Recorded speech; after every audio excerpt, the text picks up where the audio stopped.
We'll get started in a couple minutes here. Okay.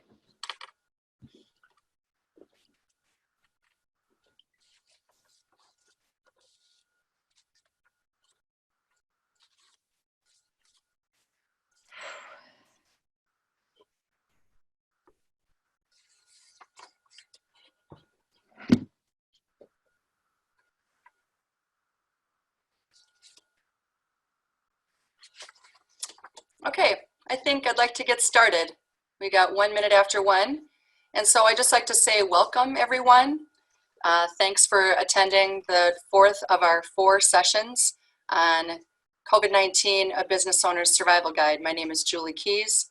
I'm the president of the Exit Planning Institute chapter here in the Twin Cities. And I'd just like to welcome all of you and welcome Terry Kravosha, who's going to be presenting with me today, and she is an attorney with Maslin. She's going to be talking about the M&A market as soon as I finish up.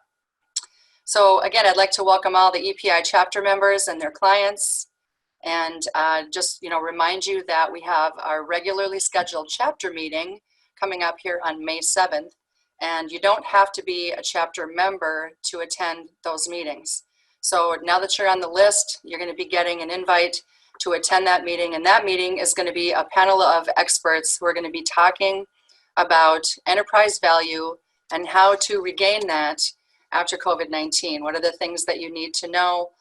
What are the most important things when it comes to focusing on enterprise value? Some of that stuff we're going to touch on today, but May 7th is going to be a lot more extensive. And then that meeting is actually a joint meeting with Club Entrepreneur. So we're looking forward to that.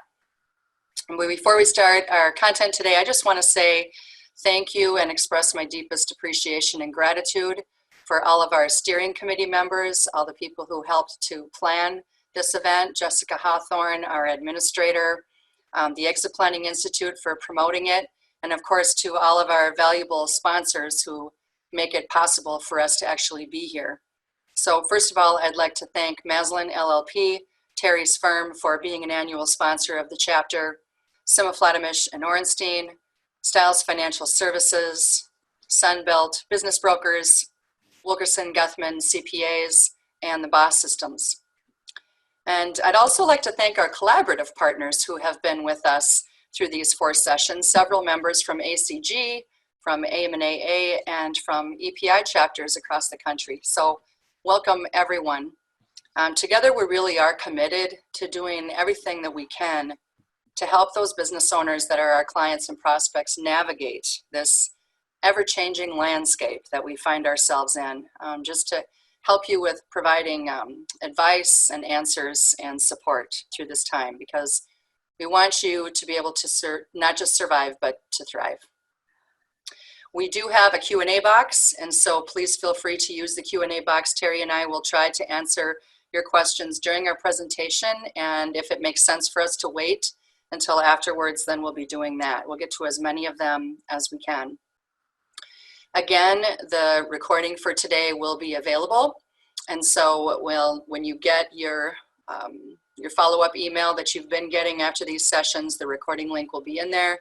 We're also going to have it posted to our YouTube channel, so please feel free to share that with your colleagues and your business owner clients. So I'm going to get started. Again, my name is Julie Keys, and I'm a certified exit planner. I work with business owners to help them grow and improve their business, help them with strategic planning and implementation. And some of our content today was morphed a little bit. So I think when you first got the invite, it talked mostly about just being innovative, thinking about new ways to grow your business, having a paradigm shift mindset. But we decided to add more about the M&A market and kind of not necessarily post-virus, but some of the things that Terry's been facing, because we really feel that it's timely and relevant. And everything that we're talking about today is what we know to be true today. So in a month from now, things may be changed. But for the next 20 minutes or so, I'm just going to go over some high-level thoughts around what I think that you can do to shore up your business and to ride out the storm.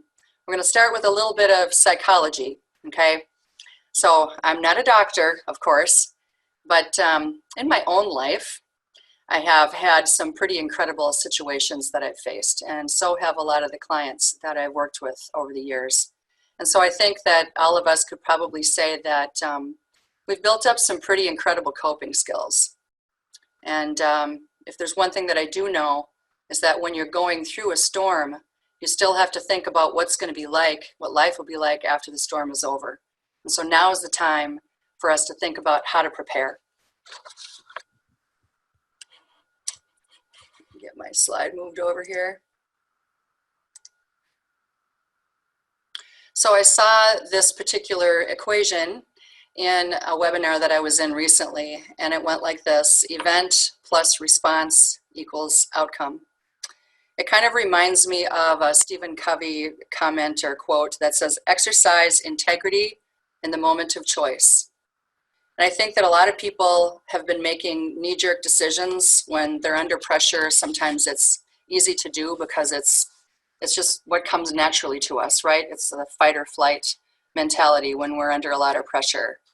And so it really takes a lot of practice to be able to stop and wait and make good decisions. And so I would ask you, how have you been responding so far to everything that's been going on? And where do you think that you need the most help? So these would be some good self-assessment questions that you could ask yourself. Make some notes. Think about it over the weekend. Where is it that you really do need the most help? And then what are the outcomes that you'd really like to see occur on the other side of this? Making good decisions just takes a whole lot of grit, but we have to believe that there's going to be a better tomorrow. And that's what helps us to make really good decisions today. The truth is that there is no perfect decision. And deciding not to decide is still a decision, but it's not always the best decision. So give yourself some latitude, make the decisions that you need to make today, and table the ones that you feel is probably a good idea to wait on. The important thing is just to keep moving forward, and you'll just get better at it. We really are going through some stages of grief. I think all of us are, and they don't necessarily go in order.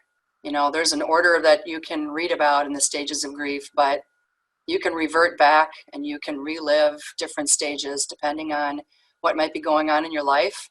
And so just let that happen. Acknowledge that you have those feelings, but then don't live there.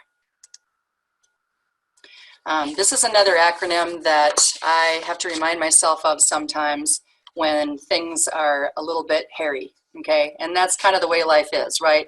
It's full of joys, it's full of sorrows, it's full of frustrations and obstacles, and the older we get, the better we get at it.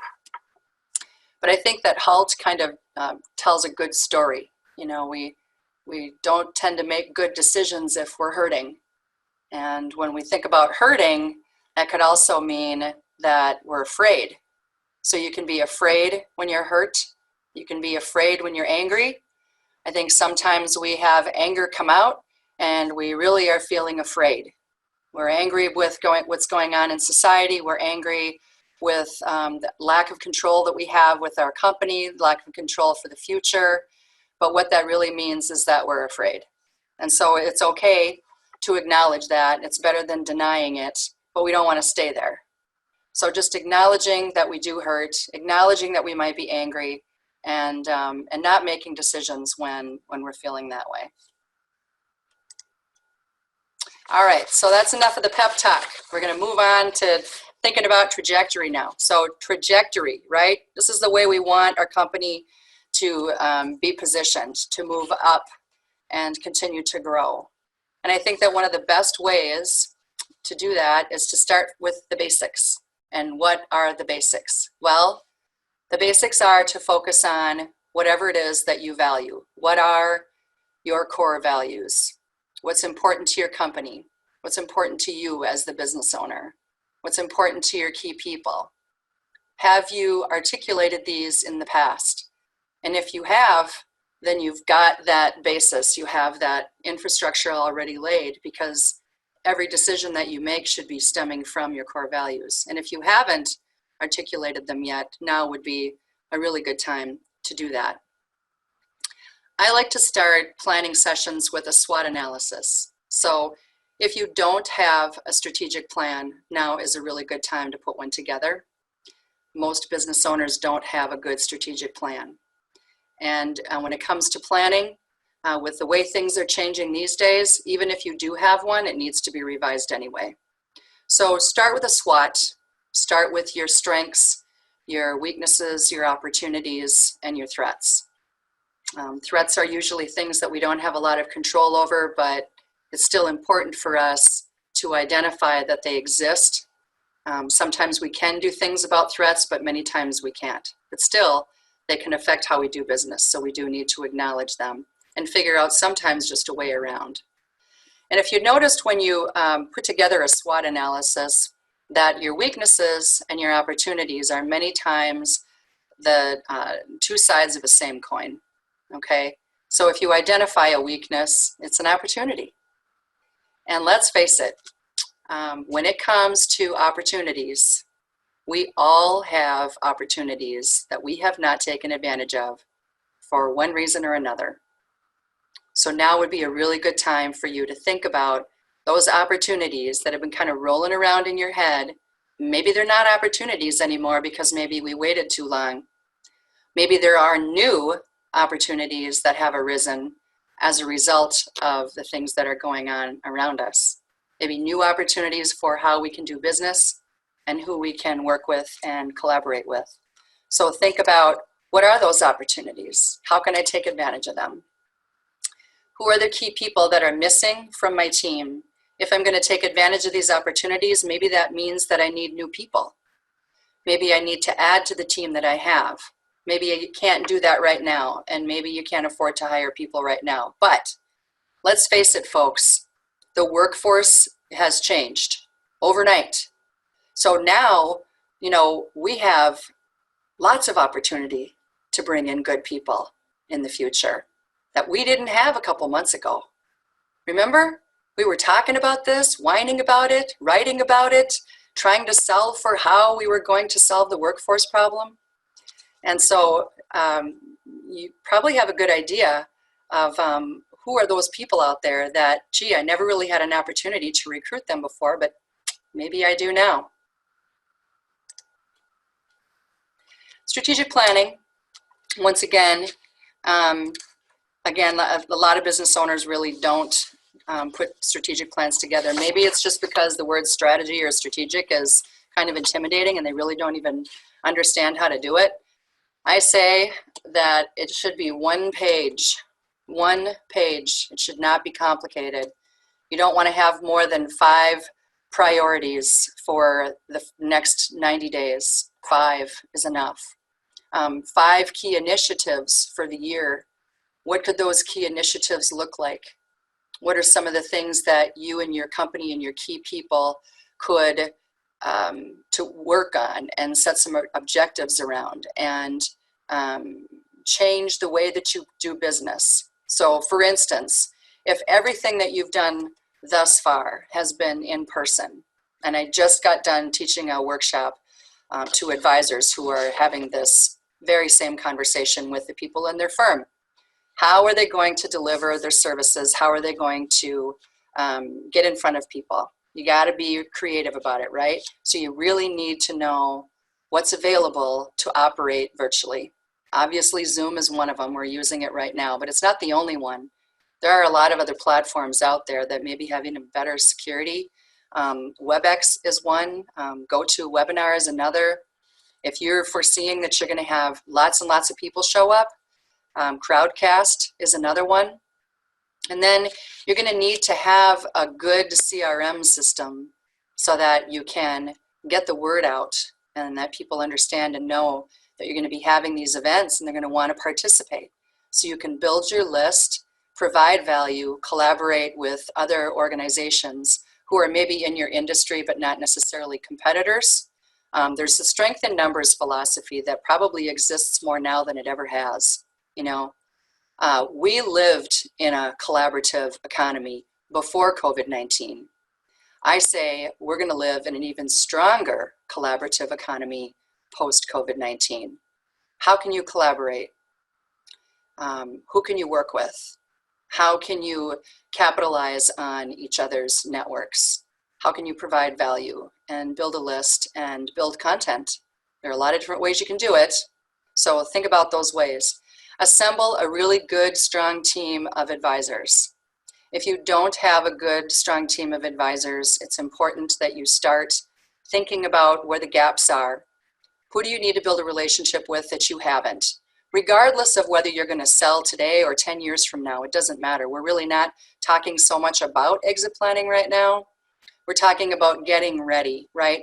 Building enterprise value, closing the gap of the value that you maybe have now that you didn't have a couple months ago.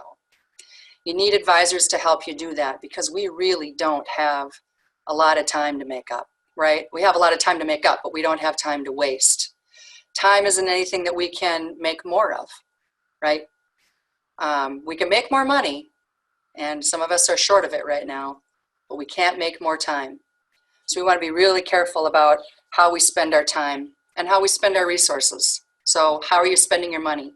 How can you reduce some of the expenses that have been line items on your profit and loss statement for a long time? And there are some hidden expenses that we don't always think of.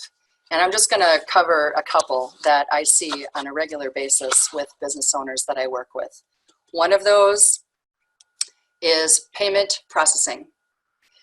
Payment processing can be extremely expensive, and it's something that we sign up for and we pay our annual dues or our license or whatever it is, however we sign up for it. And then they just ding us every year and we just pay it, right? Our CFO pays it or our controller pays the bills. And it's kind of lumped into some of these other expenses, depending on how much it is and depending on what your accountant recommends that you do in terms of how you break things down. But there's that. Obviously, there's insurance, and not just, the reduction of premiums by shopping around, but maybe you could, increase the deductibles that you're paying on your insurance. When it comes to staff, this was one thing that I did years ago when the market dipped quite a bit, and we needed a couple of the people that were the highest paid. We needed them both, and we didn't want to lose them, and we knew that the storm would be over and we didn't want to have to try to replace them. And so we had a conversation about, would you be willing to temporarily share this position and each of you go to 2.5 days versus working 5 days a week? And that made a big difference for us. At the time, we were a small company, and so it made a big difference to us as far as cash flow is concerned. And luckily, they were willing to do it. They were long-term employees and they wanted to stay and they were happy. So that's another way that you can kind of affect the bottom line in a positive way by asking people if they're willing to share positions.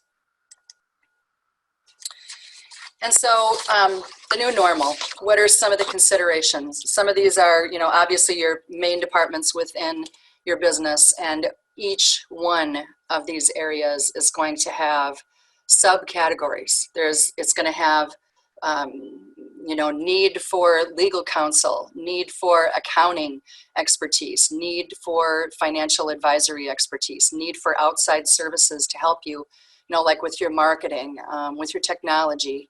Even if you have inside marketing people and inside IT people, you still have to have outside help. And so I just like to remind people, when they're thinking about how they can make changes, just look at these areas of your company and determine what needs to stay the same and what are some of the things that you can change. Maybe even do a mini SWOT analysis on each one of these, a mini SWOT on operations. What are some of the processes that we'd like to implement that we haven't? What's the, the highest pain point, right, with the lowest point of entry or the lowest barrier to entry? Not something that's going to cost us a lot of money. One thing that I see like on the tech side and the operations side, and this again is a story from my own experience and my years of having a business, we had lots and lots of different software licenses, and software licenses can be really expensive, and you don't want to be caught without them, that's for sure. But we had too many. And, you buy a package and you give someone the authority to make the decision and they buy twice as many as what you need. So a lot of times that's another hidden expense. You might want to look at the software licenses that you have. Do you have more than you need? Are you covered well? And is that another expense that you could maybe reduce some of the costing, because it's not cheap to run all those programs.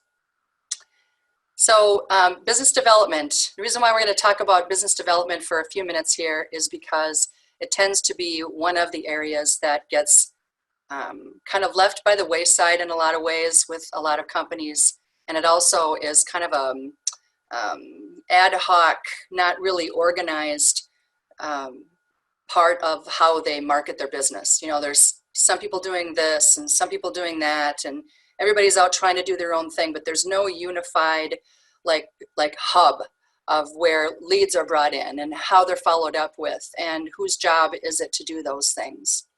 All of the things that I have listed on here are things that you can be doing as a business owner, and not necessarily you as the owner. I'm going to move these pictures over here so that you can see this better. But to delegate these things, right? So when it comes to networking, obviously we're not meeting face-to-face right now, but boy, there are lots of opportunities to be networking. Those kinds of things can be delegated. The LinkedIn and social media, those kinds of things can also be delegated. Those are things people can be doing from home if they're working from home. And then in terms of maintaining your circle of influence and your top circle, this is something that I recommend the business owners do. Obviously, those are the folks, most of the folks that are listening right now, is to utilize your top group of people, your top 20, your top 10 of your colleagues, connect on a regular basis. Just do a Zoom call, do a happy hour once a week, and just share ideas, share things that you've been doing to make a difference, to make improvements, share feedback with each other, make connections for each other, just to support each other. I've been a business owner my whole life, and if there's one thing I know, business owners hang out together. And right now we're not hanging out with anybody, but you can do it virtually, and I think that that is better than not doing anything at all. Another thing that I think that gets overlooked, and that's at the very bottom, is speaking engagements. Business owners have a lot of knowledge and a lot that they can share. And so if you belong to particular trade associations and organizations, then see if you can get your marketing folks to get you on as a guest for some podcasts or as a guest for speaking for some webinars that you know something about. It's a really great way for you to stay, you know, not just at top of mind for the people who are listening, but it's good for you to have something that you can repeat and that you can reuse. So you take the links from these things that you've done, your recordings, your blog posts, your podcasts, and you make them live on your website, on your YouTube channel, and you post them on your social media so that you can use them in a lot of different ways. And then you can reciprocate with the companies that you're doing these with. So there's a lot of different things that you can do to keep that biz dev going. All right, so I'm not going to talk a whole long time here about metrics. I'm just going to say that I think that metrics are super important. You know, break-even analysis on things that you're thinking about doing. Say, for instance, you're going to produce your own podcast show. And if that's the case, you have to figure out what's it going to cost. And not just the amount of money it's going to cost, but it's going to take a lot of time. And time is money. And so does that make sense for you to do something like that? Does it make sense for you to bring on a new salesperson or take on a new software package or CRM? What's the ROI? How long is it going to take? And do I do this now or do I do it later? Again, just kind of tracking where leads are coming from. One thing I'd like to mention, when it comes to leads, that's really where the majority of sales are missed because people don't follow up on them. This is basic sales 101. I know that everybody listening has heard this before, but I'm telling you that 80% or more of sales are missed because people don't follow up. And if you don't have a good follow-up system in your company, please get one now because I think you need it. And your salespeople need to know what's expected. Another thing that I find in companies is that sales groups, sales teams have lots of people that belong there that are selling and that are doing a really good job, but they also have people that aren't selling. Usually it's a 90% rule, right? 80 to 90% of the sales are made by 10 to 20% of the people. So maybe it's time to thin the herd. All right, So that's all I've got to say for today. Kind of whizzed through that pretty fast, but this is our contact information here for Terry and I. And please feel free to contact us, pick our brain, set up a time to have a little consult, no charge for that. Love to talk with you. And if I forget at the end, when Terry's finished, we have a directory that you can download for free, and it's on the Exit Planning Institute page, our page. You'll be able to access that, you know, when you register. Download the directory. Everybody that you need is in that directory, and every single person on there is full of knowledge, lots of expertise, and is ready and willing to help.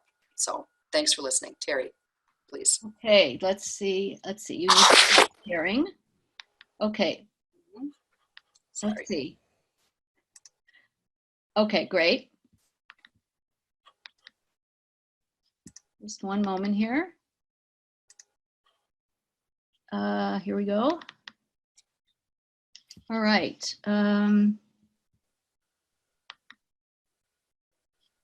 Okay, Julie, are we seeing my slideshow? Yes, maybe you could go up to swap displays.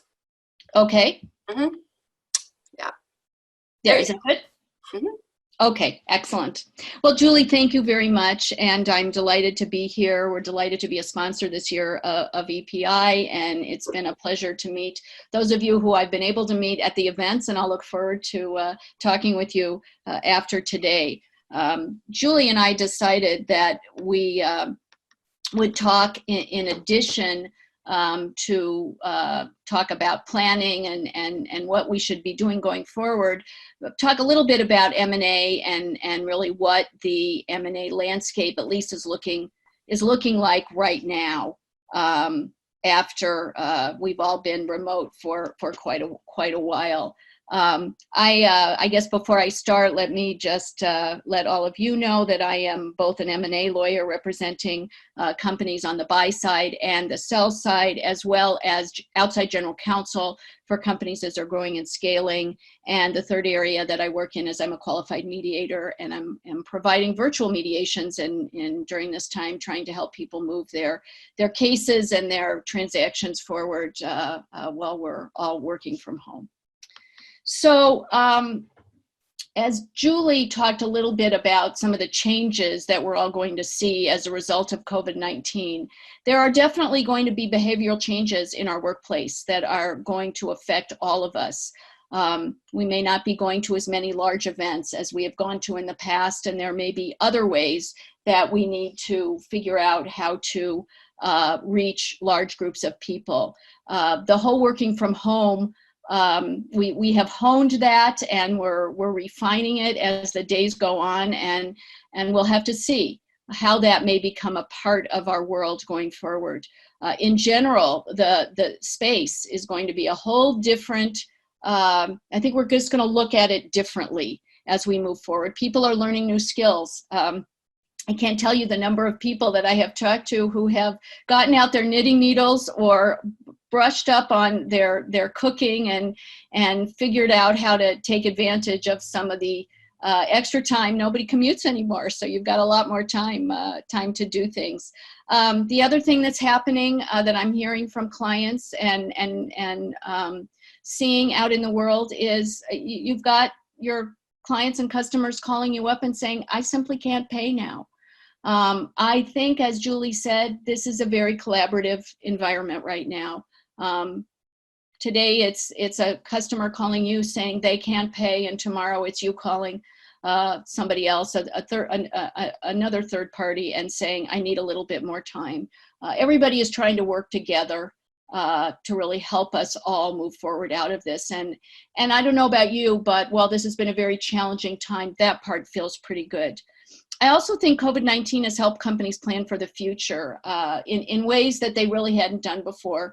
You know, we talk a lot about diversification and redundancy in supply chain, in manufacturing capabilities, and I think what this situation has done is really required businesses to look very carefully about that diversification and understand how it's important to figure out what when the next emergency hits, how are you going to have diversification in your supply chain to be able to keep your business moving?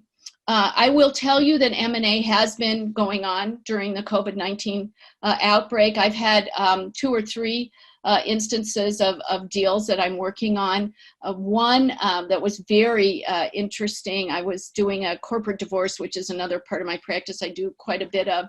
And the PPP loan situation actually helped a term sheet get done. I had the company was splitting up, and the owners, the 2 different companies that had come together to form the business were splitting up after the deal was going to be done. And we had done, I think, 18 versions of a term sheet.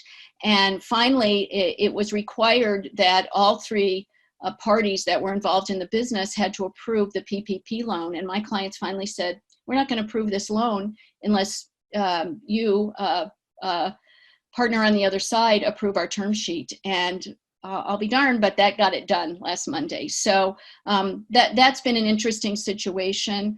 I'm involved with another deal where we're just we signed up the LOI last Monday. The LOI had been negotiated for weeks. It was a business that the buyer was very interested in buying, a strategic purchase. And I'll talk a little bit more about some of the things that happened as we go forward. But so, there's definitely deals that are moving forward. The deal dynamics and the timing will be impacted. I say up here could be impacted, but almost certainly will be impacted by what's going on. And I think it's important, depending on who your buyer is, may impact whether, what happens to your deal. I had another transaction I was working on where a company was looking for acquisitions, and it was a strategic buy, but that deal has just gone quiet. It's not a company that does a lot of M&A, and certainly wasn't willing at this point to take any sort of risk. So I'm guessing that one will surface 6 months, 9 months after, as we go forward. I think there's challenge with the private equity market as well, but companies that can buy companies where they don't have a requirement to borrow, strategic companies that have sources of cash, those deals I think are still going to be are still going to get done. And I think also the other thing that I'm seeing is that it's going to depend a lot about where you are in the deal process. For a company that's signed a purchase agreement and is close to closing, that may result in renegotiation of some of the really key terms. I'm aware of another deal that just closed in the last week or so, where a fixed purchase price that was supposed to be paid in cash has now become part earnout. It was interesting though, because the earnout in this particular case was the risk was going to be shared both by the buyer and the seller. So the amount that was subject to earnout was maybe less than otherwise would have happened. And depending on whether certain milestones or hurdles are reached, then the buyer and the seller will split the difference on the amount that the seller will get. So it was a real give and take. And again, as I think further evidence of this collaboration that's going on. I think if you've signed an LOI, that probably gives you an opportunity to negotiate, but I think it also gives you an opportunity to take a breath and wait. So I did sign up an LOI also this week for a transaction. And what we said was that the buyer on the other side had put some language in on COVID-19 where they wanted to be able to look at our financials as a seller. Well, that's okay.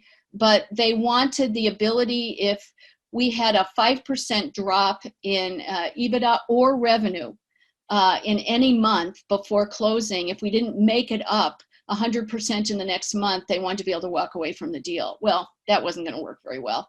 What we got them to agree to was, we'll give you our financial statements, and we all recognize that COVID-19 is going on, and let's sit down and talk about it.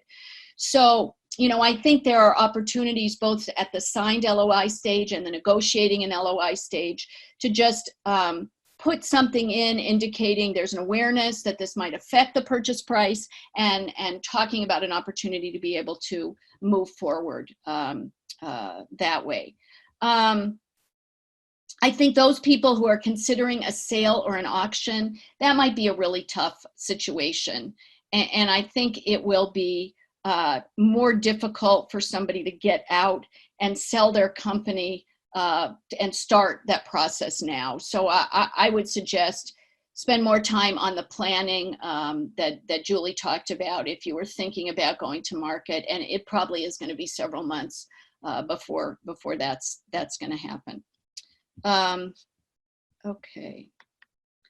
So I think I thought I'd spend a few minutes and just talk about some of the deal terms that are probably going to be different during this time.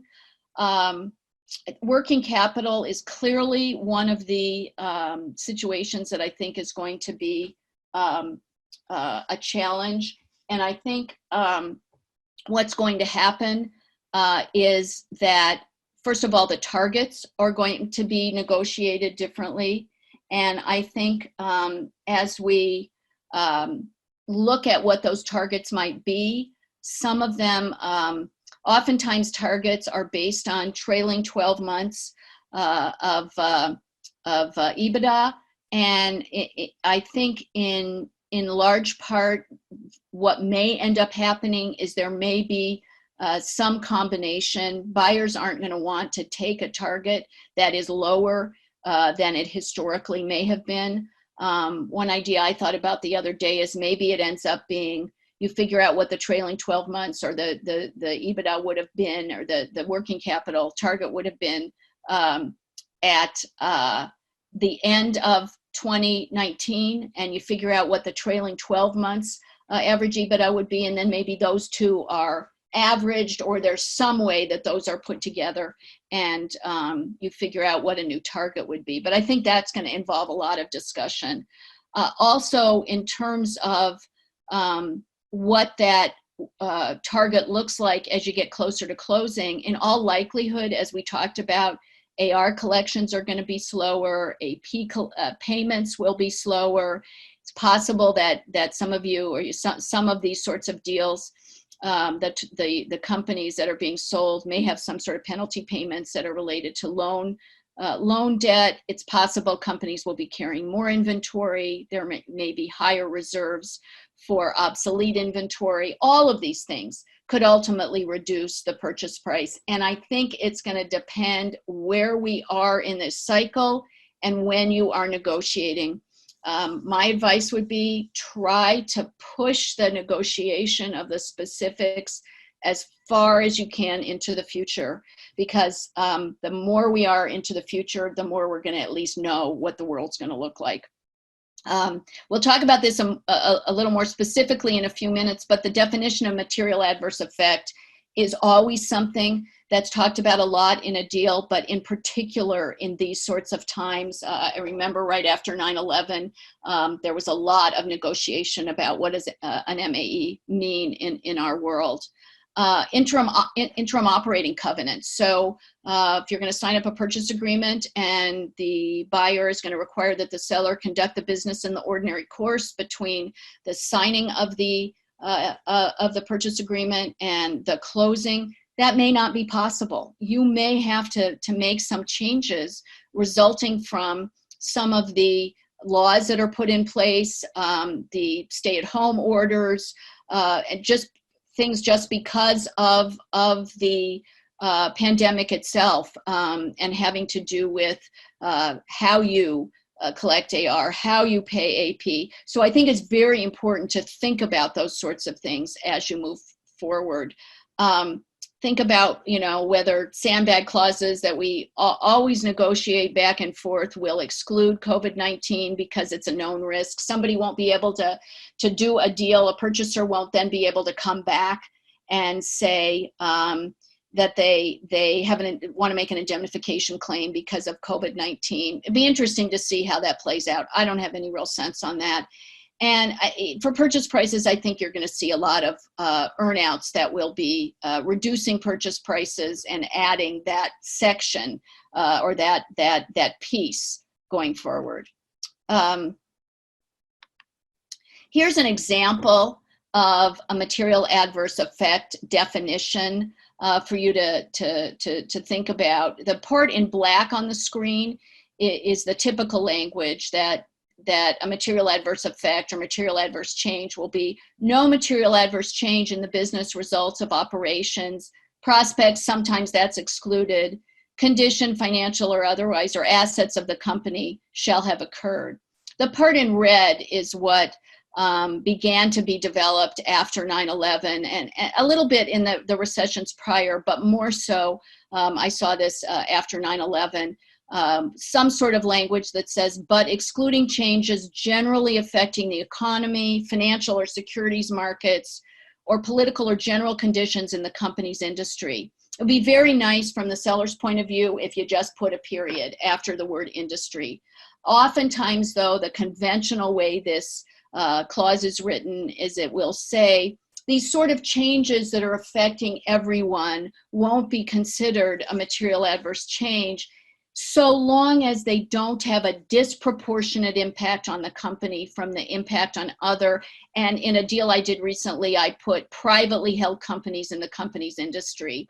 The idea being is if something happens to the target company that's being sold that's just disproportionate to other companies, that may be a reason, a buyer may try to negotiate that as a reason to walk away or reduce the purchase price. The reason I put in privately held companies is because it was an actual,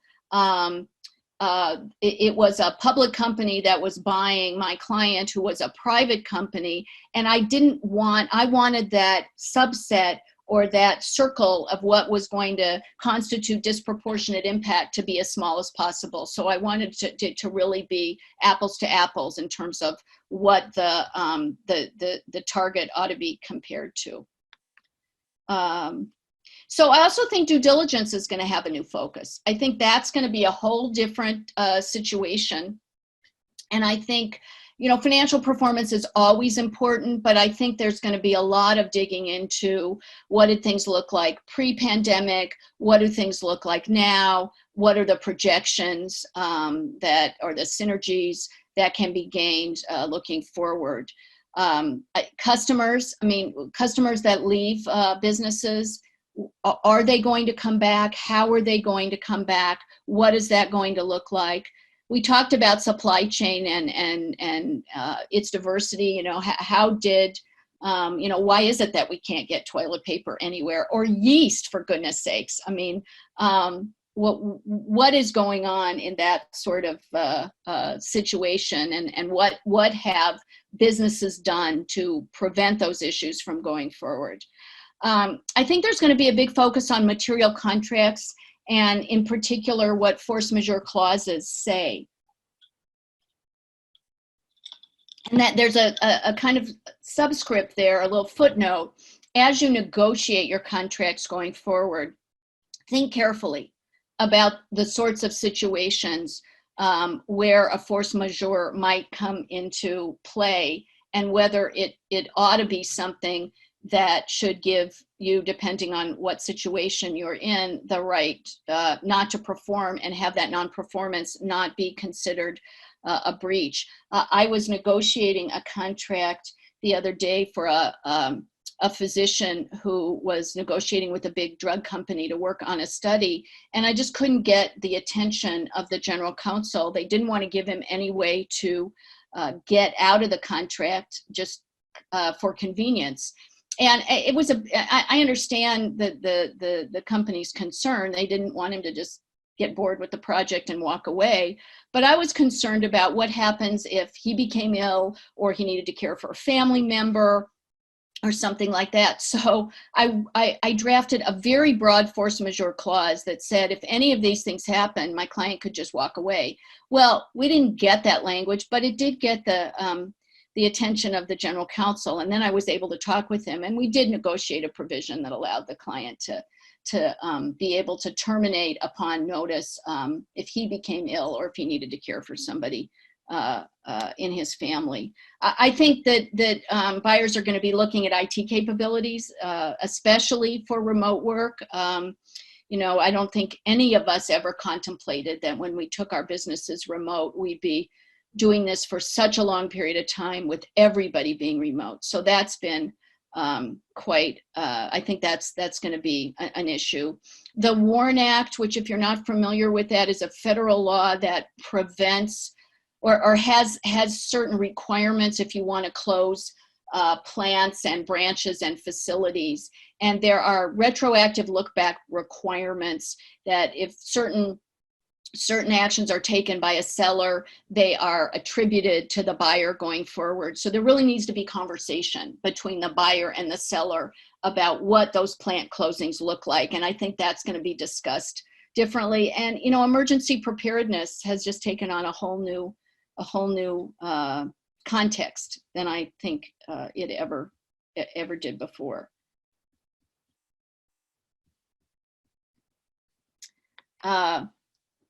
And I think purchase prices are going to be renegotiated. There will be earnouts.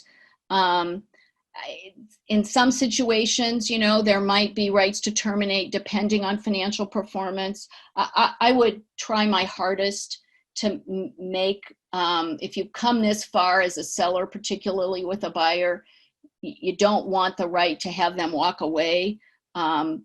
You do want the right, I suppose, as a seller, to be able to say no to a purchase price negotiation that's just not going to work for you. But I think it's fair for parties to have to sit down and discuss what that new purchase price ought to look like rather than just giving the buyer a right to walk away. There will be new hurdles, and they may focus on revenue or EBITDA or both. I mean, one of the conversations I had with the seller the other day was it's better to have a hurdle that focuses on EBITDA rather than revenue, because the EBITDA you can control better right now than the revenue.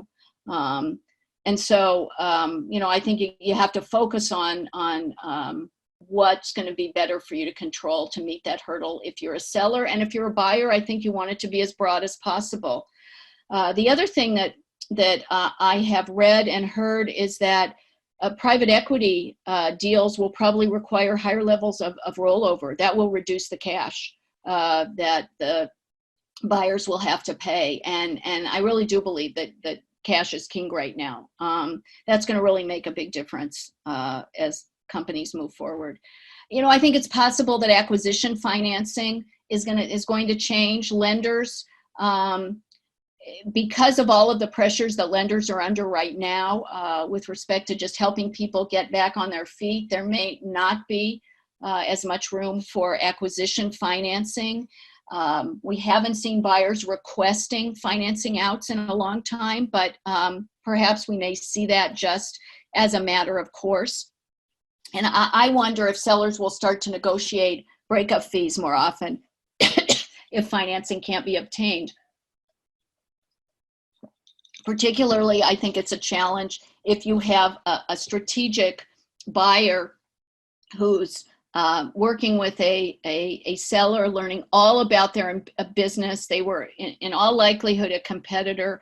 I would expect that we will see breakup fees negotiated more regularly and due diligence phased in different phases, so that particularly in these sorts of strategic situations, the information is handed over more in stages as you get closer to signing a purchase agreement.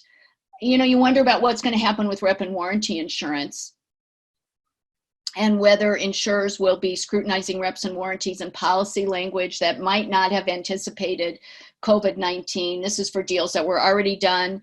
There will be more focus on material adverse effect provisions. And what I wonder is, you know, typically right now, if a buyer gets rep and warranty insurance, the escrow is the deductible, which is usually a fairly low amount.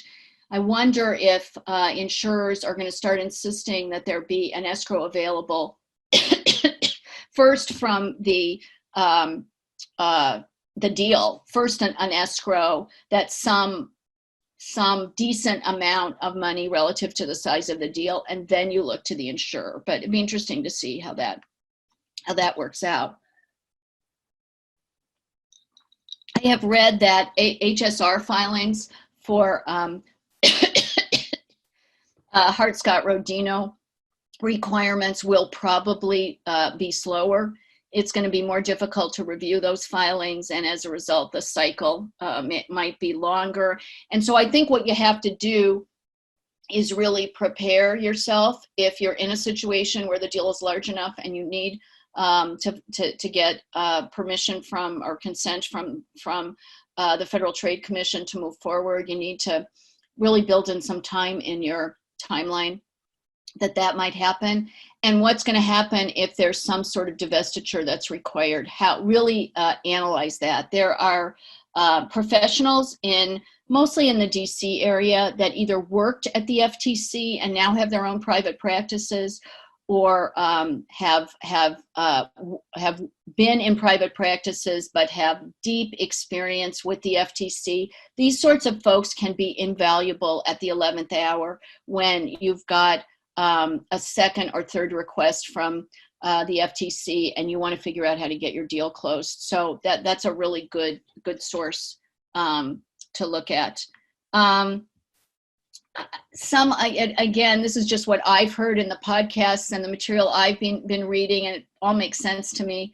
Sectors where you'll see growth will be sectors that promote remote working, those sectors that provide grocery or in-home services, in-home entertainment, online-driven programs that use best practice technology, and of course, remote healthcare. I mean, anything that has this remote piece built into it is probably going to grow, because until a vaccine is developed for COVID-19, our world is going to look really different in terms of how we conduct ourselves. So I think that the message I hope you'll take away is that I think there are opportunities for the right buyers and the right sellers to engage in M&A in this market. I think for buyers, there may be very good prices on valuable seller businesses. I think you're going to see more strategic buyers that will be in the market right now than private equity. And I think for sellers who are looking to find an opportunity to sell their business, I think that a seller with a very, good, strong business may be very appealing to a strategic buyer looking to augment their value. So Julie, that's all I have. I did see that there were a few questions, and I'm not sure I know what I should do. Should I stop sharing?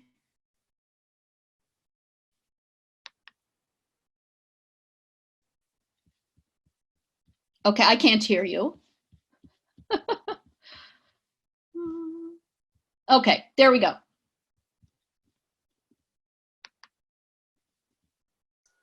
All right, sorry about that. I didn't realize I had myself on mute. Okay. We have a couple of, we got a couple questions. Great. Oh boy.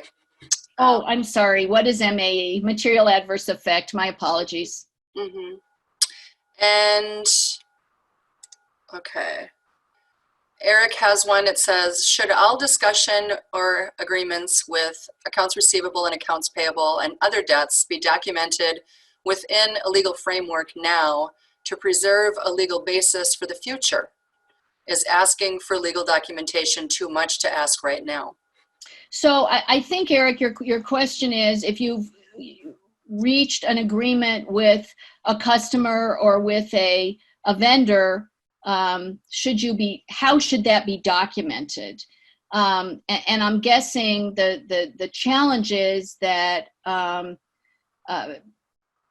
businesses are not going to want to spend a lot of money paying lawyers to document this sort of stuff. I mean, I will tell you, I have a couple of those on my plate right now, and these are I think they need to be documented. I think it needs to depend on how material they are.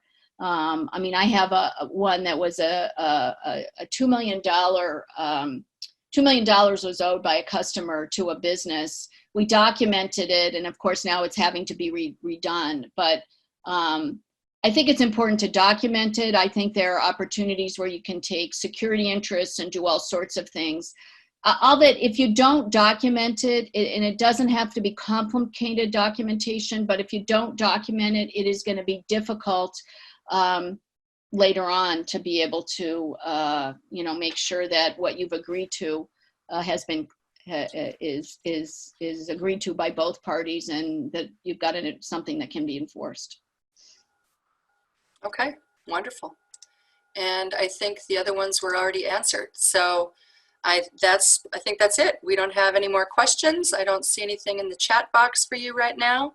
So we're just going to go ahead and we're going to wrap up here, and just remind you that you will be receiving the link of the recording today. It will also be loaded on our YouTube channel, so we would invite you to share that with your friends and colleagues and business owners. And remind you that we will be having our next session on May 7th. So we're going to have a little break. These sessions are over now, but our regular chapter meeting will be on May 7th, and we'd love to have you join us. It's going to be a virtual meeting, a joint meeting with Club Entrepreneur. And that's going to be covering growing enterprise value. So addressing some of the things that Terry talked about today, and how do we remedy some of those issues, right? So we're going to have a panel of experts who are going to be talking about these very things, so you don't want to miss that. And again, I would like to invite you to go ahead and download the directory of all of the members and sponsors of the Exit Planning Institute chapter here in the Twin Cities. That's available for free, and it's on the EPI chapter website. And so again, thanks for joining us today. Have a great weekend. Be safe, and we'll see you on May 7th. Thank you. Thanks so much. Bye-bye.